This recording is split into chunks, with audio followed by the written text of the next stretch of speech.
Welcome back to the deep dive.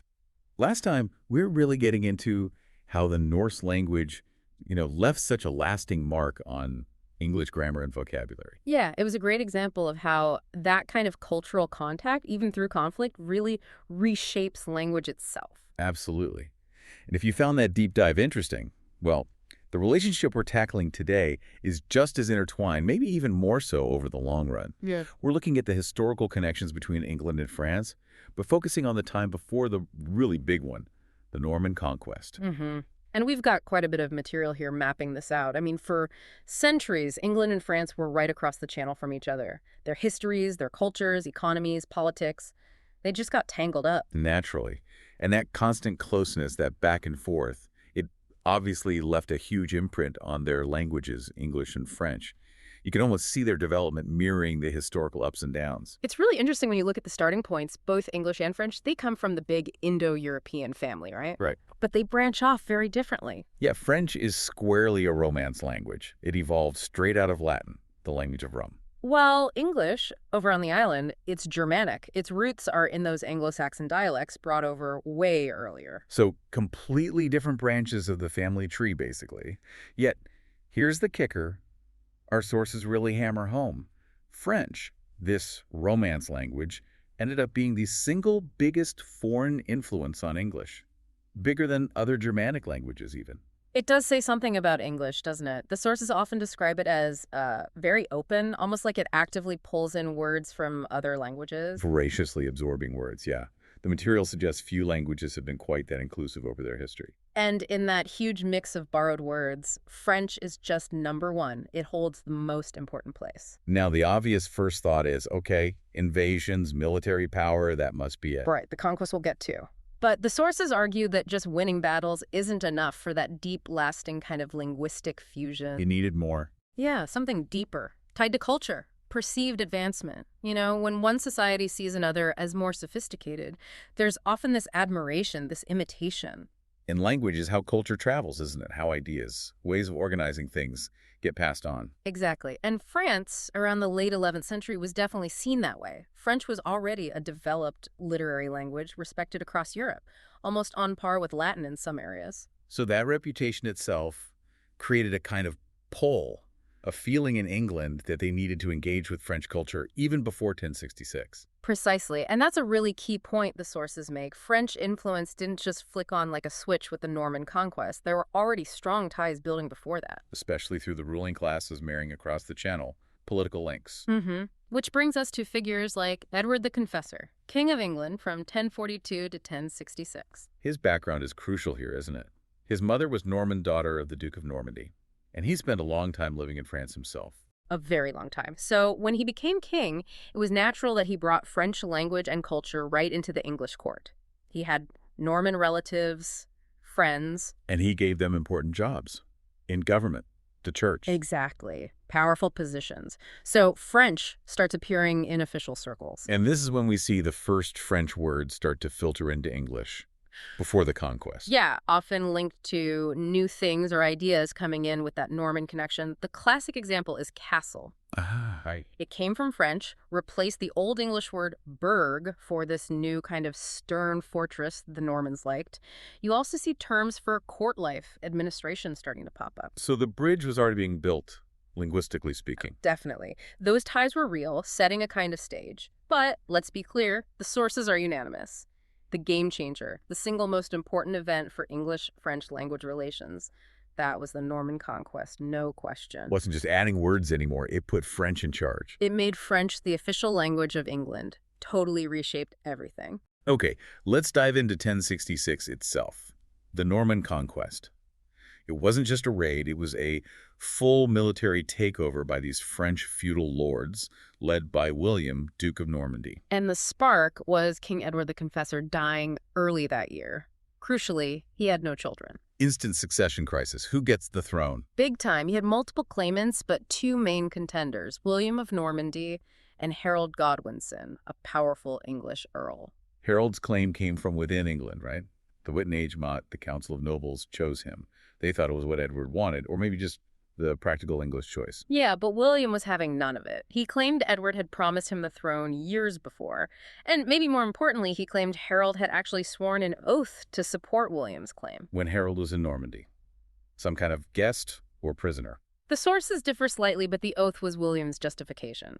So Harold becomes king, knows William's planning to invade from Normandy. So he gets his army ready in the south, watching the channel. Right. But then disaster strikes from a completely different direction before William even sets sail. The Norwegians attack from the north. Exactly. King Harald Hardrada of Norway, another claimant, invades in March 1066. Total surprise for Harold Godwinson. Wow.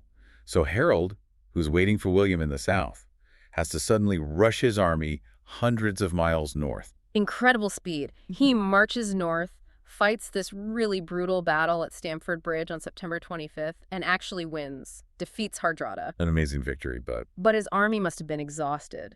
And while they're recovering way up north, William makes his move. Perfect timing for William. Couldn't be better. 3 days after Stamford Bridge, September 28th, William lands his invasion force on the south coast near Hastings, sets up a base, starts raiding, basically daring Harold to come fight him. Oh, man.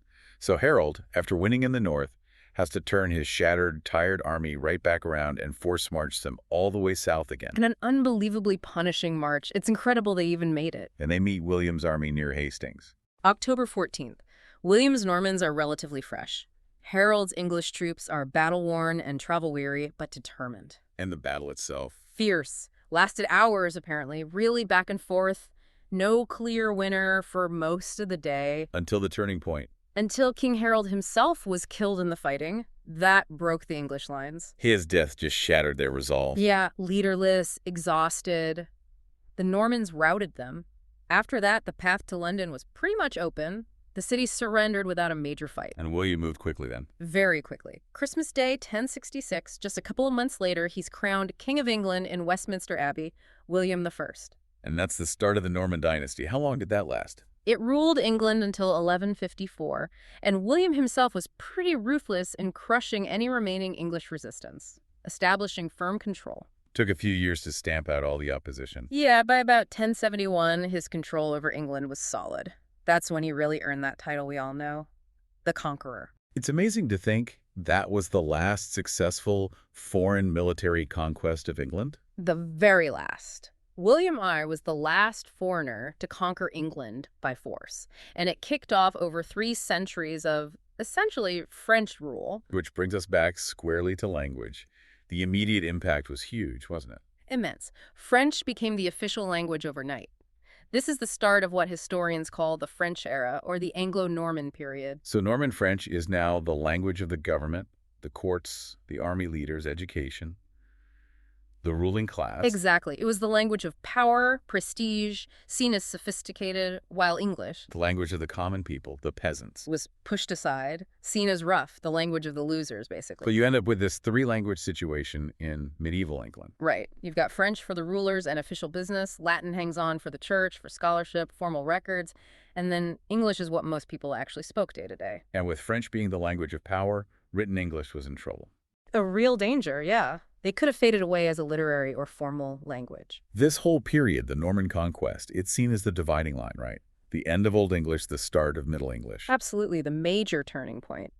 England gets tied politically to France, drawn into European affairs like the Crusades. But here's that paradox you mentioned earlier, the really fascinating part. English gets pushed down, away from the centers of power. And that situation, ironically, brings it into super close everyday contact with French, but without the pressure of having to be correct for official stuff. So it could just absorb. Massively.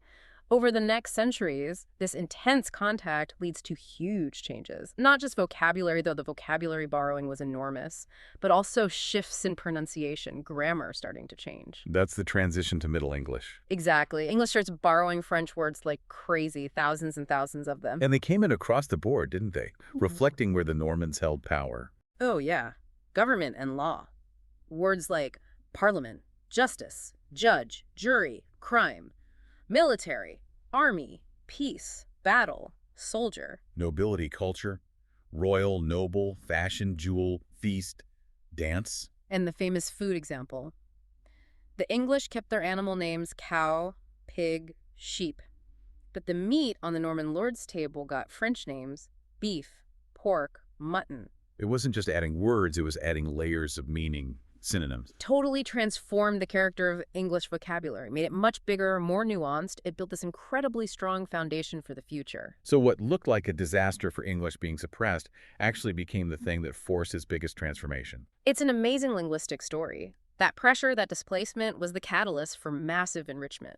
It set English on the path to becoming the language it is today. It really is a powerful idea. A language retreats, gets pushed down, but comes back fundamentally changed and maybe even stronger because of what it absorbed during that time. The Norman Conquest reshaped England politically, socially, and absolutely linguistically, forever. Well, next time on the Deep Dive, we're going to follow that thread. We'll look at the centuries after the conquest. When did English start making its comeback as the main language? Who were the upper class then? How did society shift again? Definitely tune in for that one. And maybe something to think about in the meantime is that very idea. Can suppression sometimes be the seed of transformation? How that period after 1066, which must have felt catastrophic for English speakers, ultimately loaded the language with so much new material that it became arguably more flexible and powerful. Food for thought.